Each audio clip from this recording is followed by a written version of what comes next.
Chef Hugh is a father. He's a chef. He's an educating advocate. He is the owner of 2 amazing restaurants in the South, in Atlanta, the 5 and 10 and the National. What was most striking about Chef, your bio, you're self-trained. No culinary school. So you can be this too. So that's and get on Top Chef.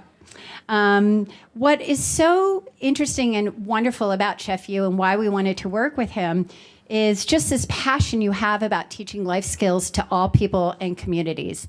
So without more, I just want to say, introduce Chef Hugh. Welcome. Well, thank you. And we are excited to have you, and welcome to all the Googlers. Well, so I'm Hugh Acheson. I'm 522 months old.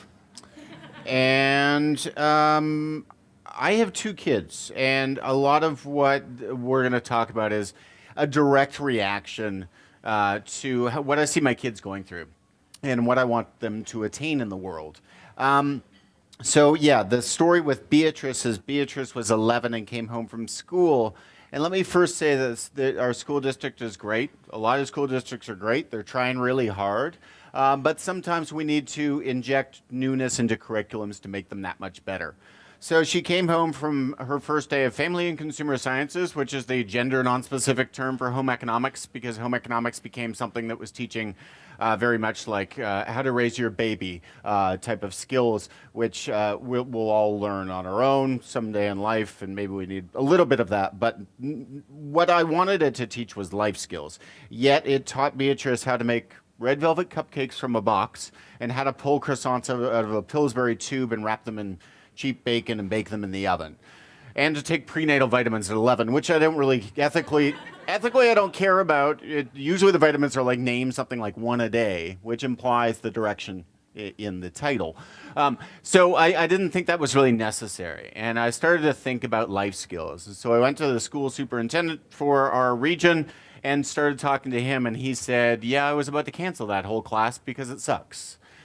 And it got me thinking, well, if it sucks and we yank it out of the system, then we're still raising the status quo, which is kids who have no idea how to cook.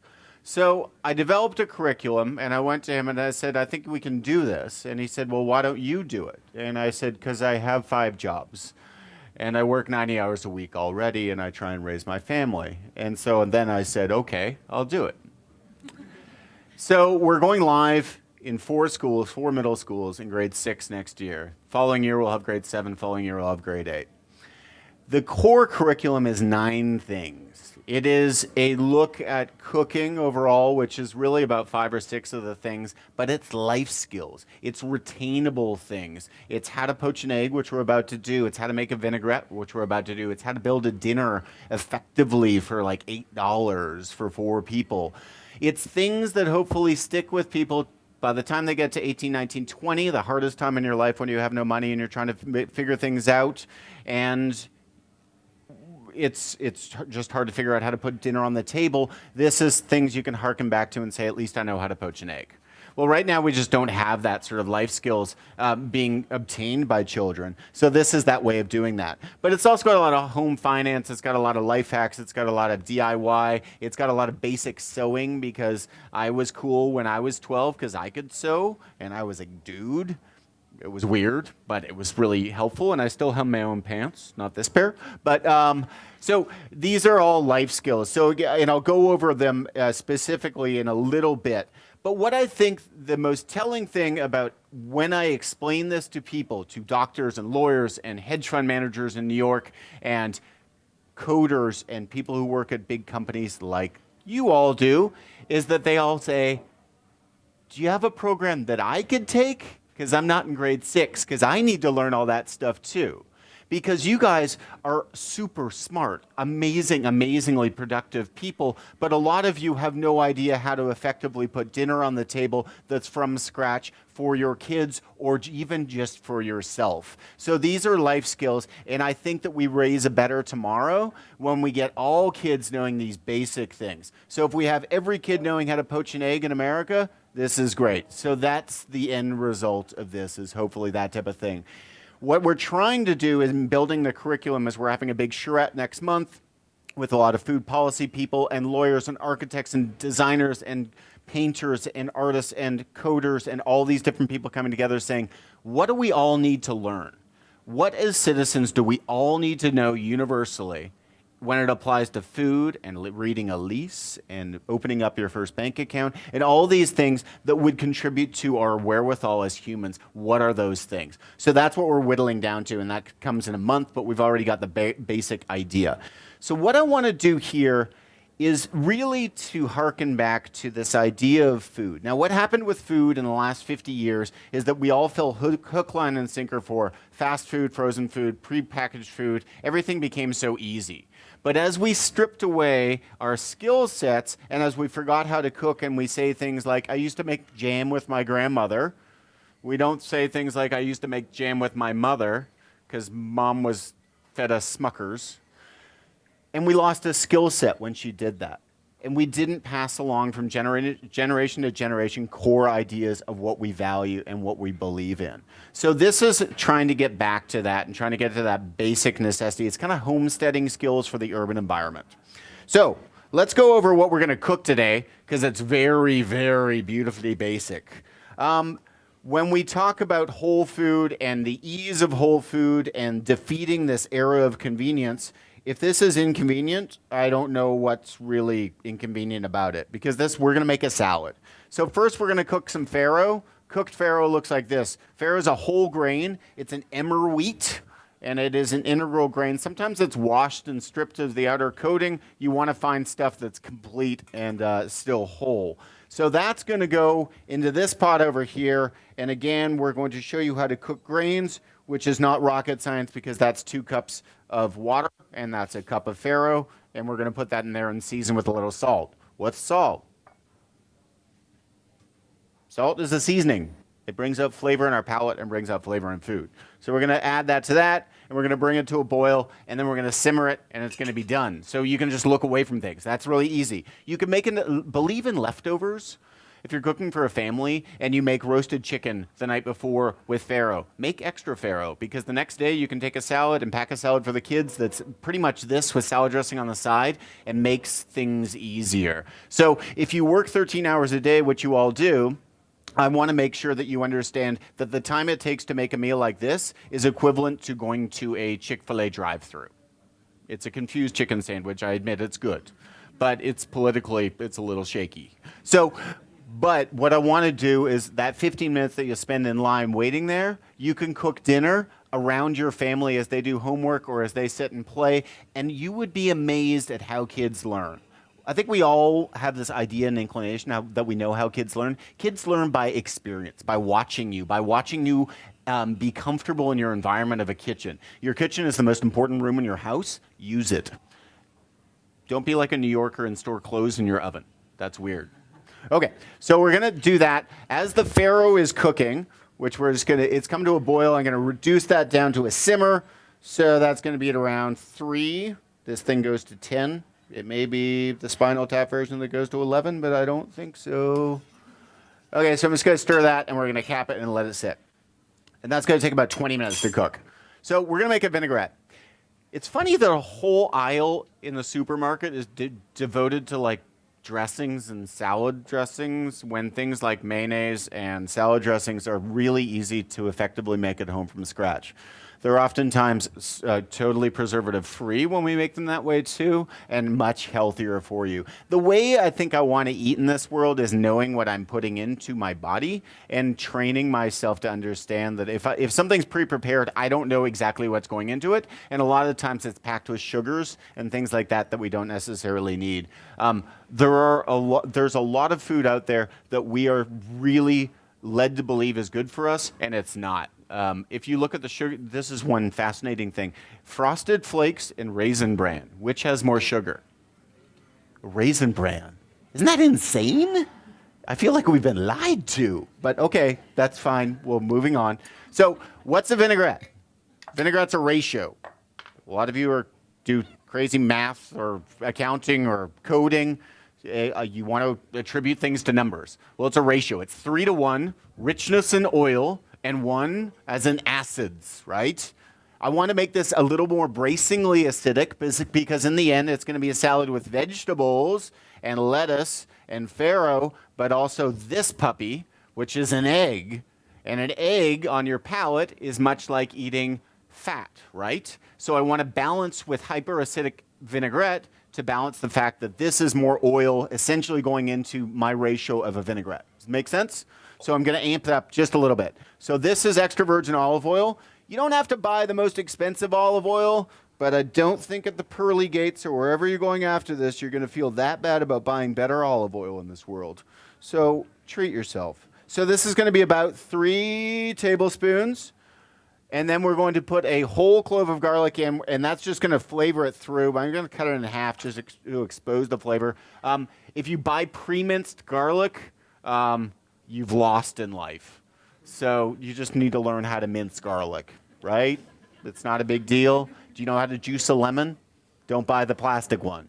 I don't know what's in there, but it's not cool. Okay, then we're going to put a little bit of mustard in here. Now, these are all, I'm a big believer in food should not be precious, right? These are all things you probably have around the house anyhow, so this is not confusing. A little bit of salt, a little bit of pepper, and then some vinegar. Now, you could use any type of vinegar that you want. I'm using a cider vinegar in this case, but you could use a red wine vinegar. You can make your own vinegar really easily as well. And then this goes in. And I'll tell you a little Beatrice story in a second as I do this. Now, this is that. We're going to make an emulsification by this. So it's a workout as well. This is not confusing. This is food. I'm trying to make sure you're stripping away this idea that food needs to be made by somebody in a chef coat with a fancy apron on. I'm wearing a bespoke apron right now. But it's not a fancy apron. So the vinaigrette's done. If you wanted to make extra vinaigrette, you can make a ton of it and store it in your fridge. It's going to stay good in the fridge for 3 to 4 weeks easily. The only thing that's going to go bad in this vinaigrette really is oil tends to go rancid after a while, but it was probably rancid because you bought it a year ago anyhow in your cupboard. But the garlic in there will go off too. But that really is going to take 2 to 3 weeks to happen. So you can make this with fresh shallot. You can finely diced onion. And basically, the ratio is the ratio. And if you want to flavor it with chopped up kimchi, that's great. You want to flavor it with hot sauce. You want to use lime instead of some of the vinegar. You just need to understand that it's all based on that ratio, and the flavor profile of what you're looking for is anything you want to make it. On top of the ratio, you can add different flavors, so it could be soy, and it could be ground sesame. It could be whatever it is, tahini or whatever it is. So that's there. We're going to begin to process through some vegetables, and then we're going to look at our farro. I've already got cooked farro, so this is not really important. It's kind of the TV switcheroo.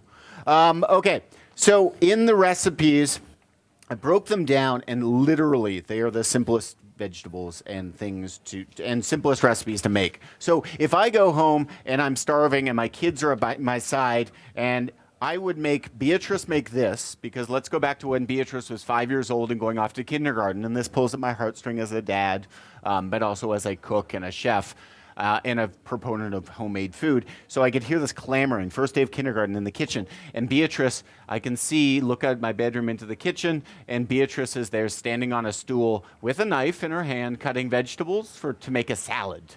And she was doing pretty much what we're doing here. And she was putting it into a bowl that's got a sealable lid, and she was shaking then a vinaigrette off to the side and pouring a little bit of that and sealing it, and that was her lunch she was taking to school. Nobody instructed her to do that. Nobody had taught her to do that. She had learned that by watching me work in the kitchen over the years. Really perceptive kid, and she's a sponge. But that's what kids are. They're sponges.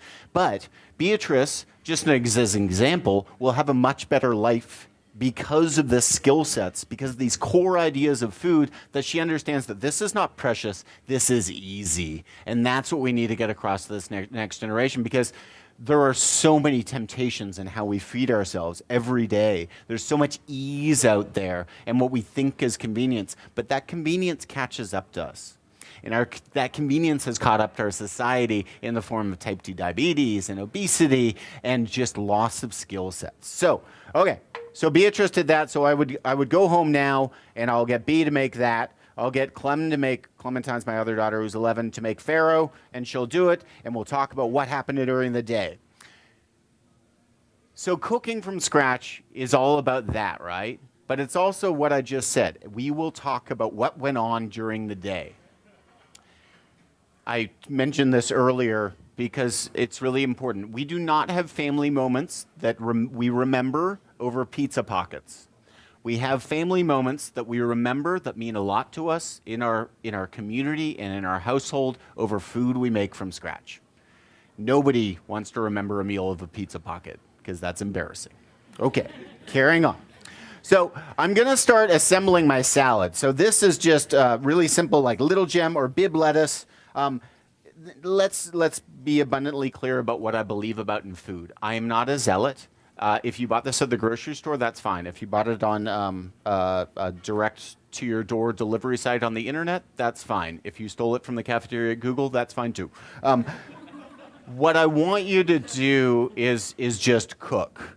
The best possible scenario is you go out and find the person who grew this stuff. And on a Saturday, you go to the farmer's market with your kids, and your kids realize the food doesn't just appear. The food is tended to by somebody with hands and cultivates that out of love and trials and tribulations, the difficulties of farming in North America these days, and actually works at it. And that work ethic, if I can get Beatrice and Clementine to understand that, the food does not just appear. It makes food more precious and more appreciated. And I think that even kids have a lot of empathy on situations and are more prone to eat a carrot that they know where it came from. And that somebody grew it and somebody took pride in it, because we've lost pride in food, and that's what we need to inject back into the scenario.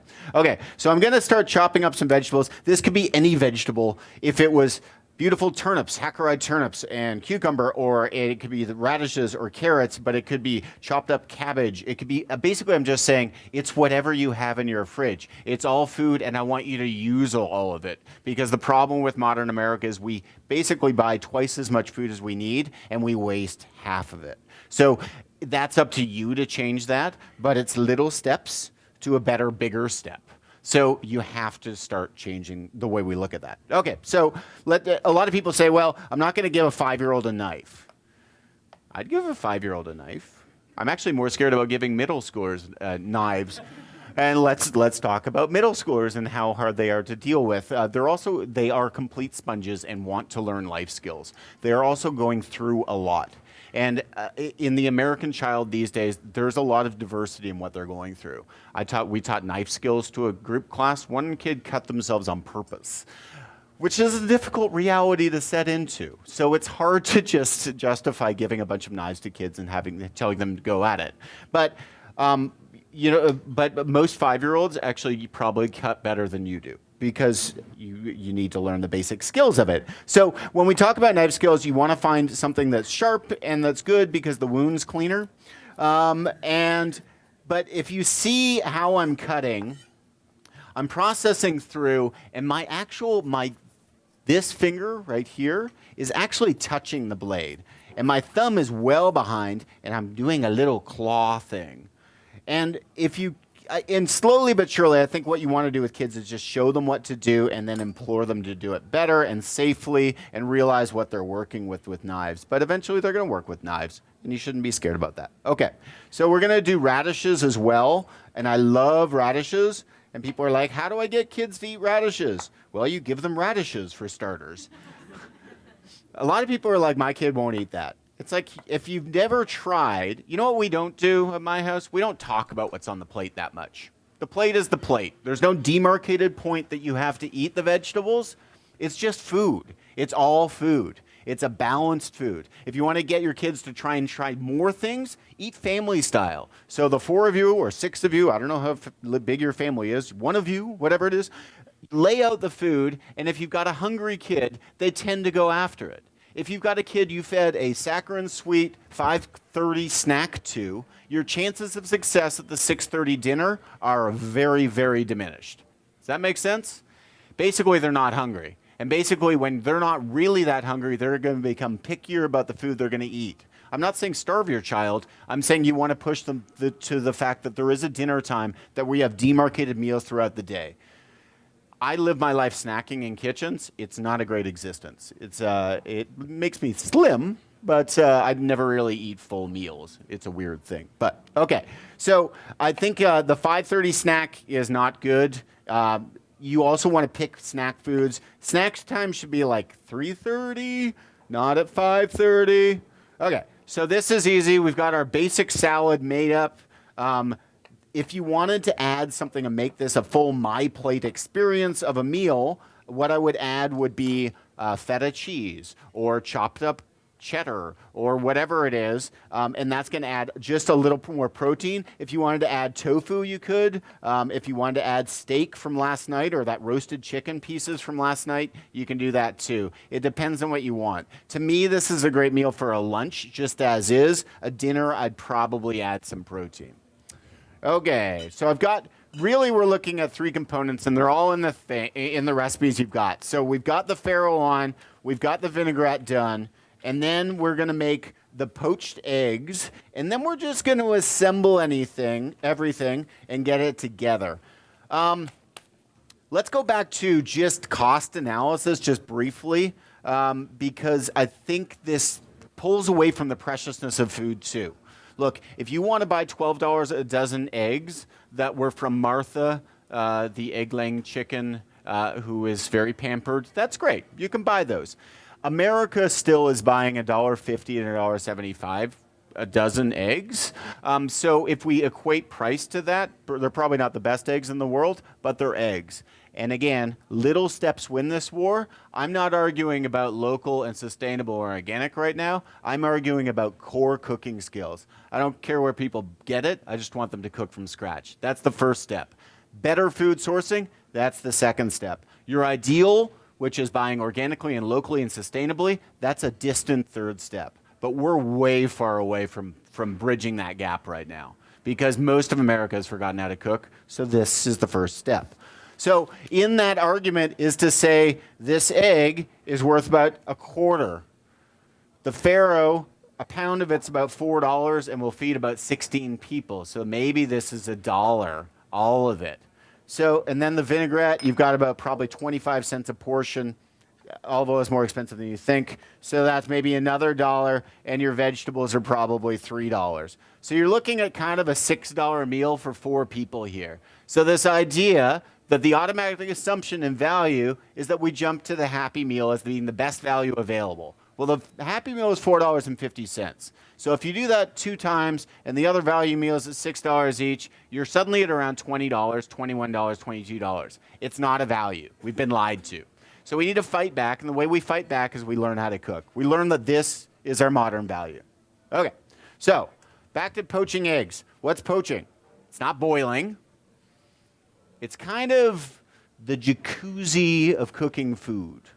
It's taking something that wants to be in a nice, warm environment, slowly cooking, and sort of nuancing it and coagulating protein to an end result of a beautiful thing. I like my egg yolk to be relatively soft, but just set up. It's sort of almost like custardy in the center. So I break into it and there's a slight ooze. I don't want a liquid, so we're going to show you how to do that. The first thing that's going to go into the water is just a little bit of salt. This water is at around a 160, 165. And so boiling's 212. So it's nowhere near boiling, but you'll see just little traces of bubbles on the bottom beginning to form. The other thing I'm putting in here is just a little bit of vinegar. And this is just distilled white vinegar, and that's just going to help the egg whites coagulate just a little more closely towards the yolk and not flutter around. So the first step is you've got your water going. Realize you're putting 4. Who universally travels here or internationally travels? If you travel in the universe, you can tell me that too, because that's cool, and that we should probably keep that hush hush if you guys are really doing that. Okay, we understand. So if you go, I remember going to Spain about 10 years ago and looking for eggs at the grocery store, and it took me forever because, contrary to North American culture, they don't refrigerate their eggs. But I'm not a food safety expert, I'm a chef. You don't really need to refrigerate your eggs either. If you put this as straight out of the fridge times 4 into 165-degree water, and these are at 38 degrees, you're going to plunge the temperature of that water to way below a poaching temperature. It's kind of like putting ice cubes in water, okay? You're going to chill it down a lot. Or putting it, frying chicken and wondering why it's like poaching in oil after you put it in there because it was almost frozen chicken. Does that make sense? So we want to bring these up to room temperature, and then we're going to add it in. So room temperature is sort of 70 to 75. That's not going to affect it as much as them being 38 to 40. Okay, so those are that. We're going to create, you do this backwards in Australia, but we're going to go like that, and then that's just going to help everything bind together. You see the white go around, and we're just going to continue that, and that white's just going to grab onto that as we go. And you see it beginning to grab on. As it's swirling, it wants to grab back onto that, and it's doing exactly what it's supposed to do. Just want to make sure it's not sticking, which it's not. Right now, this is at 6 out of 10, which is 60%. Math class was very good to me. So we're just going to stir that again, and again, we're going to drop those in. You can drop all 4 in, which we're going to do. I do put them in these little ramekins ahead of time, and that just, ooh, that's a big yolk. The other ones were little. Eggs. Food, the modern miracle. Okay, so we're stirring that around, and we're just going to get that in there. And stirring it around just a little bit. I don't want to break my yolk, so. Okay, now we're just going to let those go. It's going to take about 3 to 4 minutes. But what I want you to do is realize that you read a recipe, and you read through it, and you think you got it, and nothing really goes right. Well, food is a nuanced thing. If you, we love restaurants sometimes that are really consistent, but that's a really difficult thing to do. It's doing something, there's a lot of different things going on and a lot of different people's responsibilities in a kitchen. So you just want to watch it and begin to understand the nuance of food and when things are naturally done. So in getting this together as a final, I want to give a little bit of toothsomeness. How are you? You're good. To this farro. So it's cooked already. It's plumped out. It's tender, but not really soft. But I'm going to crisp it up by just putting a little bit of oil in the pan, getting this heat up to about 7, and then we're going to just put a little bit of it in, and I just want to give it a little different crunch on the palate. And this is, again, kids like texture. We like texture in food. I think we like big flavors more than ever. We've internationalized our food in North America in the last 5 years more than it ever has in like 100. So, our familiarity with kimchi and fermented foods overall is beyond where it was 5 years ago. So feel free to add whatever you want to this type of thing to make it more fit your palate. Okay, so that oil is just shimmering. Oil obviously is thicker at a colder temperature, so it thins out as it's warming up. And you just want to see as it races down the pan, just how it's moving. But again, and then we don't want it to be smoking though. Olive oil has got a pretty low smoke point. You could do this in like a grapeseed oil, which is a neutral oil with a much higher smoke point, and that'd be good too. And we're not trying to make popcorn or popped farro, which you can make. It's actually really good. And we're just going to get a little bit of texture on this. Okay. So that's all in there.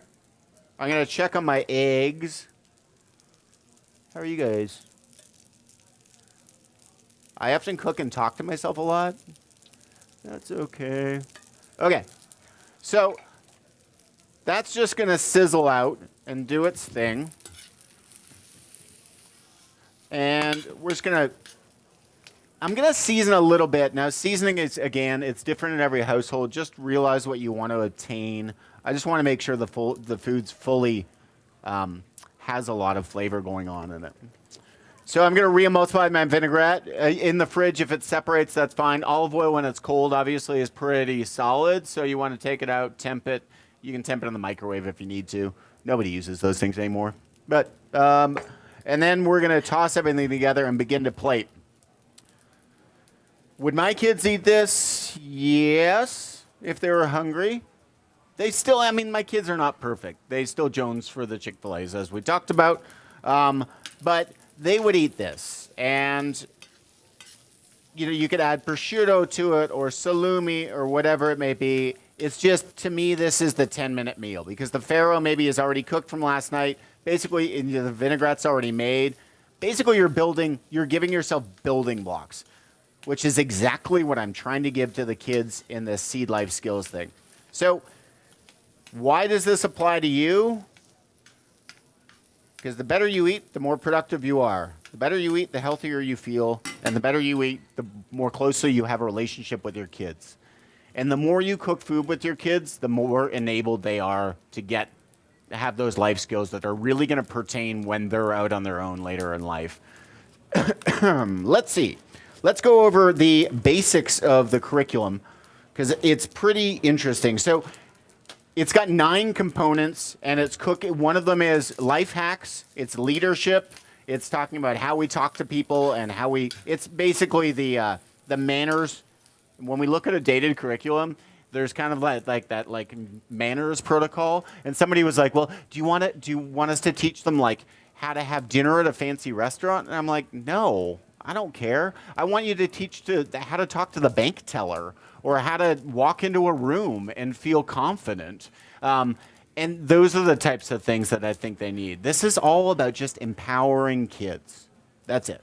So second one is kitchen, home, and health fundamentals. Right now, home ec curriculum spends about a week talking about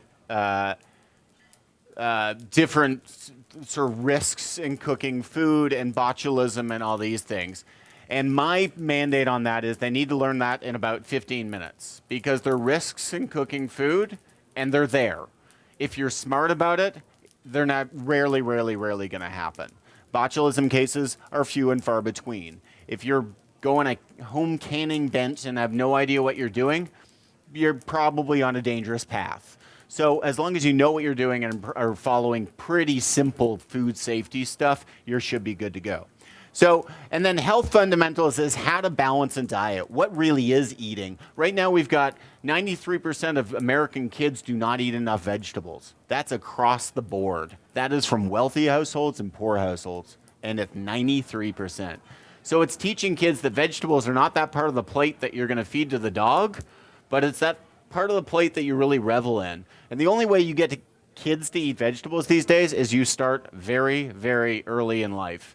If a kid doesn't like a beet at age 2, they don't like sugar because beets are 90% sugar. I mean, that's what they are. They're like nature's candy. So we just need to think along the lines of how do we, but teaching a 15-year-old to eat a beet, have fun with that. Okay, let's look over our eggs. Our farro is pretty much done. I'm just going to spoon just a little bit of warm liquid on. They're just about there. As you can see, the egg white's taken shape. The egg yolk is just beginning to come to temp. That's an higher. So we're getting there. It just needs a little bit more time. These days, I love to... Okay, let's talk about vegetables overall, too, in that we're from a generation... Well, I'm older than most of you. We're from a generation that hated vegetables because nobody knew how to cook them. Now we live in a society where these people know how to cook cabbage and Brussels sprouts and carrots in 25 different ways. Well, our mother knew how to cook them in one, which was cook the hell out of it. That's not a really great primer on how to learn to love vegetables and appreciate them. But now we're in a better state. So I can feed a kid charred cabbage and they will eat a whole plate of it. I'll feed them buttered sauerkraut, and they will be like, this is crazy good. It's like rich and nuanced, but it has the sourness to it that's wonderful. And so it's exploring different parts of the palates. And before we were exploring just overcookedness.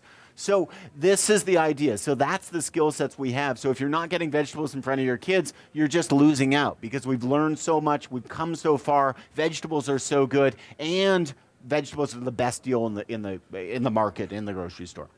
Okay. So then we go to in-grain cooking with grains and legumes. In 1944, there was a presidential mandate to enrich rice. We had stripped nutrition by farming in such a bad way that rice had no nutritional value. So that's why you see enriched rice now, is because it was the main diet of soldiers.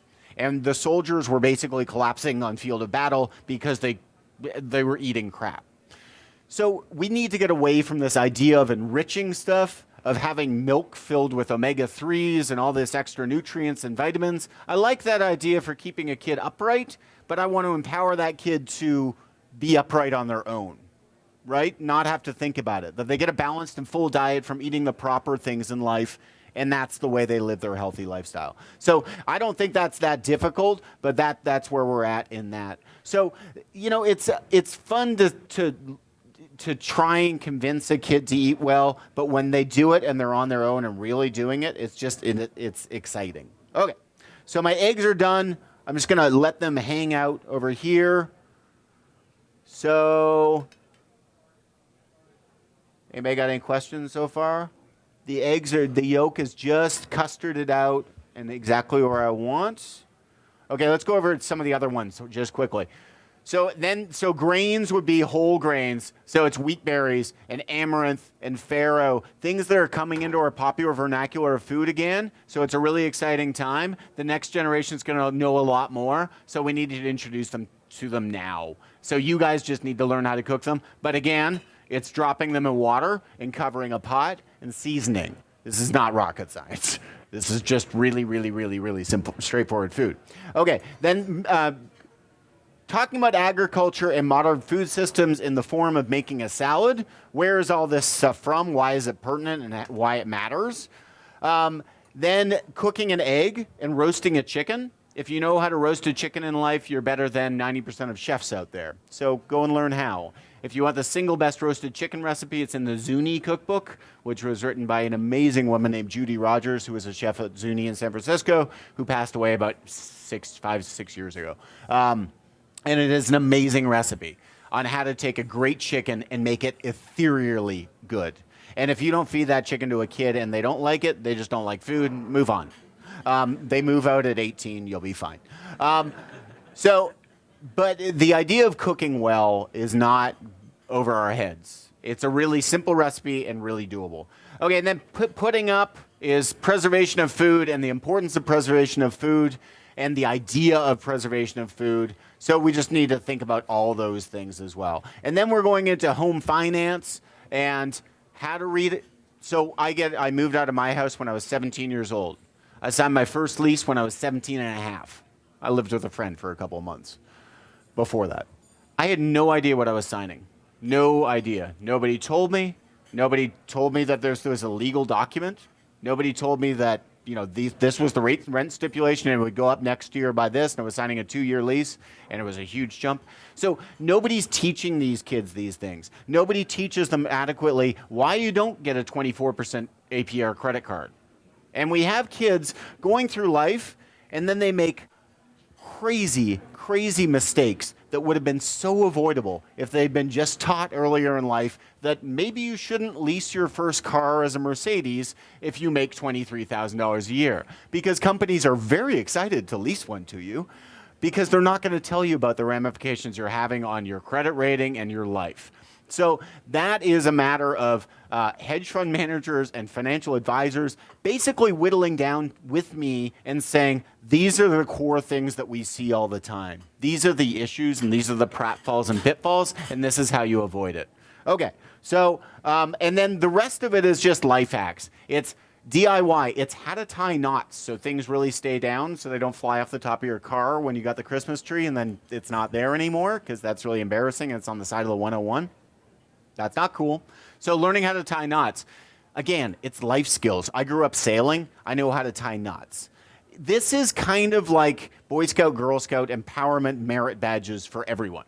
So it's also how to sew on a button and hem a pair of pants, because as I said before, those are really important skills. So it's all these things, how to fix things before you replace it. So it's not all it has to do with food, but it's all applicable. Okay, I'm going to salt these a little bit. I'm going to get my farro into this. It's still a little bit warm, but it doesn't have to be. Yours isn't. And we're going to... So, do you guys have sweet green out here yet?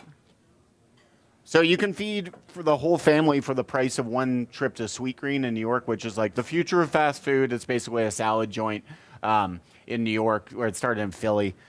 Fastest growing thing in food. Shush, shush, shush.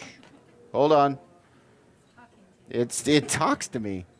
This is an induction burner, which is they're great and annoying at the same time. Okay, so the vinaigrette's going to go on. You can use as much vinaigrette as a little. Remember, it's a pretty bracingly acidic vinaigrette. I'm going to get my garlic back. And then we're just going to toss this lightly to season. Again, I'm going to put just a little bit of salt in. Everything in moderation. If you wanted to do this and then go out for ice cream, live large. Have fun. And then we're going to plate it. Now, this is the other thing about America right now, is we eat too much of a lot of things we shouldn't eat. So in this case, if I was to have a steak, I would have 3 ounces of meat. So a pound of steak feeds my family of 4 very well, even after butchery and stuff like that. It's just we eat too much of that stuff, and that's a lot of that's tied to sustainability and how we farm and what's really possible for the long term. But it's a conversation we need to have with our kids too. You guys are making a ton of strides here in sustainability. Google Food is really, really amazingly forward thinking on these type of things, but it's something we need to talk to Middle America about as well. But Middle America's holed up in Oregon right now with guns. So that's pretty much it. And, you know, you could do 2 eggs if you want a heaping amount of protein on it. You don't need that. And so why do we do this? Why am I doing this? I'm doing this because kids, they need our help. And it's not just our kids, it's all kids. I send my kids to public school not because not just for my kids will be fine. They're fine. They're fine. I send them there because the other kids' parents work 3 jobs and make $20,000 a year, and their kids are floundering because they can't be involved with a PTO or whatever. So we're engaged, and we're lucky in this society to have the ability to be engaged. So I'm engaged for all kids to make this better, and we make it better by giving them basic ideas. So to me, this is the basic idea that every kid, this is a right that they should learn this. It is not a skill set to go to McDonald's and get a Happy Meal, but this is skills that everybody can do. Like if you guys can't do all of this from start to finish, I'd be amazed. I'd be utterly, utterly amazed. But if you can teach your kids to do this, you don't worry about them then when they're 20, because at least they know how to do this. Does that make sense? So it's skill sets for everyone, and that's kind of the whole idea. The eventual is we've got a box, and the box is a curriculum. And we can get that to curriculum to Portland, Oregon, to Portland, Maine, to Wichita, anywhere. Any private school, charter school, or public school that wants it, free of charge.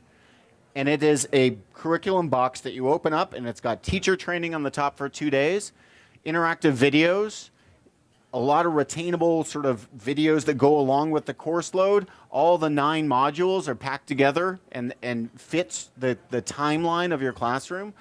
The reason I did this particular style of fitting this in is we've got the school gardens, we've got school nutrition and empowerment and redoing of school lunch, and nobody is tackling the most important thing in the middle, which is we're not teaching kids how to boil water. So we need to do this, or we're wasting time, and we're falling into the trappings of modern society more and deeper every day. The other reason I did it is because I'm the son of an economist, and this is imminently doable because these classrooms exist. The curriculum is still being taught, though a lot of schools are jettisoning it. So before they jettison it, I need to swoop in and say, you can do this. You've got great teachers. I want to give them something that makes their life easier. I want to give them something that is really, really easily teachable and that everybody can learn from. The other thing I want to do is develop an adult curriculum because as I said, the feedback from adults that I talk to is, how can I take this course? So we all need this, but we need like a Khan Academy of life skills. We need that sort of like modules on YouTube that teach us how to do the most basic things. They exist, but occasionally you find that really weird guy in a Speedo teaching you how to roast a chicken, and that's not cool. So YouTube has it's a weird terrain. So this is more a place where you can go, and this is life skills. So that's it. But anybody got any questions? Really quick question about farro. So the more and more I shop, I see quick grains, so like 5-minute farro. Yep. My question is, it looks the exact same, but what do they do to it? And are you losing any nutritional benefit by using a quick grain? Yeah, it's the same thing. It's like, I talk a lot about like the advent of minute rice. How hard do things have to be when we minutize them? So, I mean, farro cooks in 15, 20 minutes. So if you buy, basically that's pre-cooking it, drying it, and then you're rehydrating it in 5 minutes. So what I want to do is teach people the beauty of cooking something from raw, the ease of cooking something from raw. And I want to get back to a society that doesn't feel like spending 10 more minutes in the kitchen at the stove is an inconvenient move or a loss of time. It's also going to strip a lot of nutrients in that process. And it's also just going through so many more hands and machines that I just think I can simplify the process. So convenience through inconvenience from convenience. I don't know if that makes any sense at all. But yeah. Anybody else? We've got one right here. Yes. Hi, thank you for joining us today. Thanks for having me.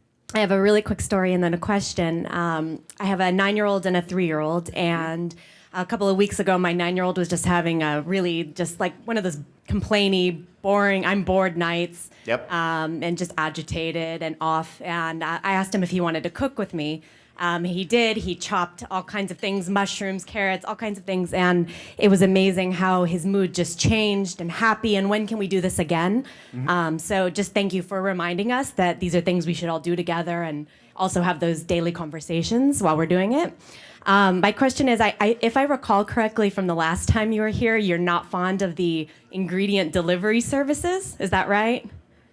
I was wondering if you could just... We'll talk about it, yeah. Yeah, so I don't know. I've been doing it a bit, and it's actually gotten me cooking more, which That's I good. like, which And is good. But I was wondering if for you it was more of a... because from a cost perspective, you're just paying way too much, or if it's from a pride in your cooking perspective that we haven't chosen the ingredients ourselves. You're on the right path. Look, anything, any move you can make to cook more from scratch at home, and basically these companies like Blue Apron are very smart companies in kitting you out with mise en place so you can cook at home. It's just you're really trapped into their way of thinking, and it becomes very expensive. What I want to do is make sure that you understand that cooking should be your adventure, not somebody else's. I think you should pick up a recipe from any book or from a magazine and just embark on it, but you need to be able to atomize the skill sets that you're learning, because cooking to me is like a Lego set. Each little piece is a skill set in the kitchen. Well, I just have a bigger Lego set than you. So I can build big things, right? But we all need those Lego sets, and I want you all to build them. So, but Blue Apron's good. And the only other problem I have with Blue Apron is I'm a really, really big advocate of making sure everybody in this world has the ability to cook. And when we talk about those services, they're really expensive. So I just want to, my job is to make sure that everybody understands from the mother on food stamps in Detroit, this meal is a value. This meal is a value for everybody. And it is so easy. So there's a complexity that some of those services want to implore you to cook something complex, and I like that.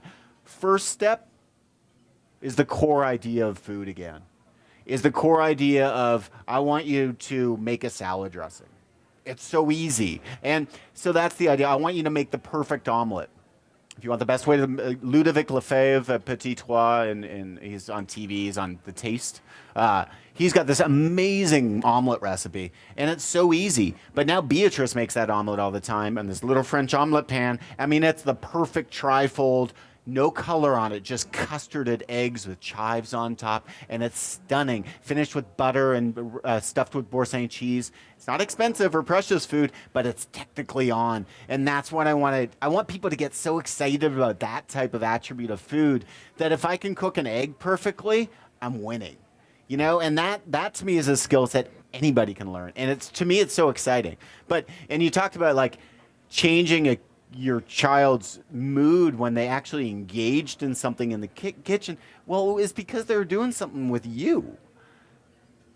And you were doing it together. And that to me is like something that you can never replace. So somebody says, well, cooking convenient. I'll take that inconvenience every day of my life. That connection I have with my kids and watching them bloom and watching them be there and learn something. And I had a good time and they got well fed and they learned something and it's just better. It's so, I don't know, lofty as a dorky goal, but so simple as well. So. Thanks for all the content and everything. I think it was awesome. My question is related to what you brought up about allowing kids to cut. I'm actually quite happy that over the past few months, I've been involving the kids in the kitchen and stuff like that. The one thing, I have 2 kids, an 8-year-old and a 5-year-old. I just had the courage to give my 8-year-old a knife and he's now chopping a little bit, but I haven't been able to do it with my 5-year-old. What would you suggest? And how can I encourage them to use a knife, but do it right? I haven't taught them right at all. They'll chop their fingers soon, but I'll try to do the claw thing. There are like starter knives that you can buy at kitchen supply stores in Williams-Sonoma, places that are kind of smaller, slightly duller knives, usually brightly colored. The scariest knife in the kitchen is a big, very sharp knife. But to me, the scariest knife is a dull knife. That's going to cut me badly, or the really scary one is a serrated knife. So cutting things that are difficult to cut with a bread knife that's sharp, bread knives will mangle you up, so don't do that. But just a small, manageable knife, I think a paring knife, and just look, if it's a 5 or a 6-year-old, you have to be there, right there with them. You can't turn around. But it's training about. I don't really cut myself cutting anymore, but I will cut myself putting my knife in my bag or moving around the kitchen and swiping my hand across the cutting board. And so you just, it's reminding a kid that this is a tool and it's a dangerous tool, but it's a really important tool to learn how to use. So we respect it. And you lose the respect for it, you're not allowed anywhere near it. You have utter respect for it. Even at 5, kids will understand that. And I think that's a really important lesson to learn, that, you can burn yourself at a stove if you're not paying attention. You can knock a pot of water onto your foot if you're not paying attention. That's why we pay attention in cooking. This is serious in a lot of ways. I want you to have a lot of fun, but it's serious.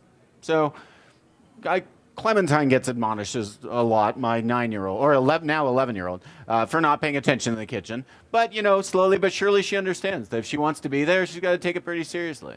So. No texting. My kids are at that age. My name is Gautam, and I just wanted to say thank you. Thank you. I really think what you're doing is spot on. This is something I've been looking for. I have a 5-year-old, and the last 2 years, I've just kind of given a story. We set up meals for the week, and we allow my daughter to pick a meal. Yep. And she'll pick random things. Like last week, she picked French toast. Yep. And we had it for dinner. Yep. And we go and find a recipe. We force her to write everything down. Yep. And we go to the grocery store and buy it, and we make it. So that's how we kind of get her involved in the whole meal at home. And I think I was just saying that story because that could be something part of your program, if that makes some sense. Yeah, it is. The families, that's something you could coordinate relatively easy. But yeah, and I think that the idea of finding a regularity, that she's picking a recipe that she wants to do every week, but also you guys realize like the best written cookbooks and the best written recipes are some of the best writing you'll ever read because it's fully instructional. And instructional writing, as you all know, because a lot of you do it with what you're doing, is really, really difficult. We get comments still from the first cookbook I wrote on, it was good, but you didn't tell me not to put the eggshells in there. So, people are morons when it comes to food. So, a recipe has to be fully enveloping of everyone. It's true. So it's key for kids to read those and cadence through them. And kids are a lot smarter. If Beatrice is reading a recipe, you guys will scan it. You're reading all the time. You're busy. You'll scan it over really quickly, and it's not really sinking in. Beatrice will sit down with it and take notes first and realize, sort of plot out her timeline. She's very methodical. You can't skim over this. We're teaching kids how to learn. So you have to teach them how to engage with the recipe and fully understand it before they embark on it. It's like all of us just assume that we know how to use the gizmos on our car, and we just don't, because our cars are so gizmoed out now. So it's that type of thing. But kids have an amazing amount of patience when you find them in the right time. So I have no problem with a kid reading that and helping me prep it out and showing the sequence of it. And it's beautiful to watch them sort of get excited about it. Yeah, I was pretty successful, but my real question was, I cook quite a bit, and I notice I use too much salt, and I'm just trying to understand what alternates do I have, because eliminating it it's not good. But I do want to see a reduction of salt, and I don't know if there's good alternatives that give you that flavor as a substitute. And my question. It's adding salt's a hard one. You want to season appropriately to bring stuff out, but you don't want things to taste salty. Your doctor's always going to say probably ingesting too much salt.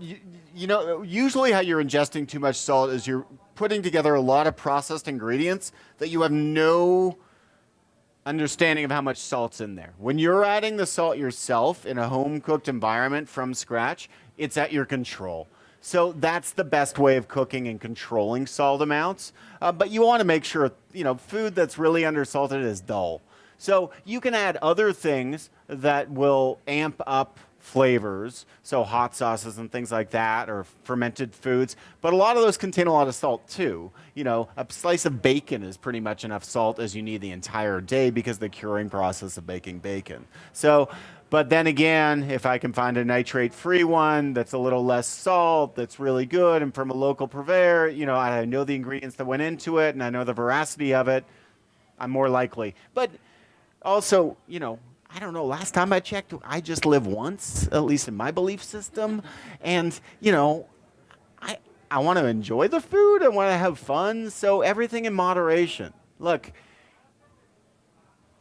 have fun in life. But having fun is eating good food and enjoying it with the loved ones you have in that amazing room that you don't use enough called your kitchen. So enjoy. I wouldn't worry too much about the salt. I'm not a doctor. I don't even play one on TV. Hi, my name is Adele, and my daughter is 21 months old. So I've been struggling with the cooking for her for the past year. So your class is very inspiring, and I just have a quick question. When should I start giving her salad?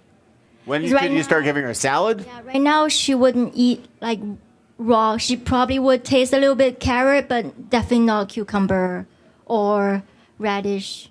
So what's the approach? What does she love? Rice and cheese. Yes, she loves cheese. I would just start introducing stuff slowly but surely. Tiny little cubes of cucumber and lightly cooked carrot, and then moving towards raw stuff. Raw vegetables really are immensely better for you overall. They're just better for your system. Our bodies are really trained to eat them well. So I think just slowly but surely, I think you'd be surprised at what she'd eat if she was in a hungry frame of mind and in a good mood, and you gave her some rice and some cheese and 3 other vegetables, and you didn't even talk about it. And don't even talk about it. It's just stuff on a plate, and let her go at it. But I think as soon as we start to question what's on the plate, as soon as we start to territorialize what's on the plate as things that are healthy and good for you, I think we ostracize that part of the plate and ostracize it mentally in their mind that they're not going to go there, or that there's going to be a fight going there. When I don't talk about it, you see this little thing happening, And sometimes they're like, oh, I kind of like that. And, so kids want to go against us naturally. They like that. So don't let her do that. She's only 21. You can take her. Don't be pushed around. I couldn't help notice this is you made it look so simple and yet it was so tasty, amazingly delicious. It's simple. I had a question about dressings. So you mentioned the ratio as an important component for dressing. Yep. But what other components can go into a dressing to make it appetizing for someone to have salad? I noticed that you didn't add any sweet component to dressing. Yeah. That's something we find a lot more in dressings these days. So. It's weird. I grew up. I have a strange palate. My dad raised us, so we ate canned yellow axe beans and burnt rice and fish sticks most of the time. So everybody's like, "Oh, you must have come from a really fancy household." And I'm like, "No." My dad's a tenured economics professor. He did not feed us well. But we ate, and it was fine. But one thing I never liked was sugar in food that I thought shouldn't be sweet. It just didn't really work for me. So, and that stuck with me. But now there's a big trend of sugar in savory food. And oftentimes it's pulling from other other places in the world. So Vietnamese cooking has a lot of cane sugar in it. Thai food's got a lot of cane sugar in it. Southern United States food has a lot of honey and sorghum and sugar added to things. But that's never been good for my palate. So I keep the vinaigrette light in that way because I don't want that interplay. But you could add a little bit of tiny bit of molasses with soy. Soy and molasses go really well together. You could add a little bit of honey or just a really good honey or something like that to broaden it out. But really, the base ratio of 3-to-1 of oil to vinegar, oil to acids, that's just a foundation. You can build up from there. So if I took the brine from dill pickles and used that as some of my acid and made a dill pickle vinaigrette and then pureed some dill pickle to almost thicken it up and add a little contrasting flavor to it. You can do that with sweet and sour pickles too. So you just need to think that you can make it with anything. If you've got leftover cooked butternut squash and have a Vitamix blender, I can make you a butternut squash vinaigrette in about 3 seconds. So you have all this stuff in your kitchen that you never use, like a slow cooker, a pressure cooker, a Vitamix blender, all this stuff that you've accumulated over a while. Like if you got married and filled out the registry and have all this crazy, like when was the last time you used that waffle maker? So you just need to realize that those tools are there to make life easier, but from scratch. So just use that base and then you add whatever you want to it. It's whatever flavors you want can go into it. So Thank you so much. Feel free to come up and ask us questions. And thanks for trying our pilot.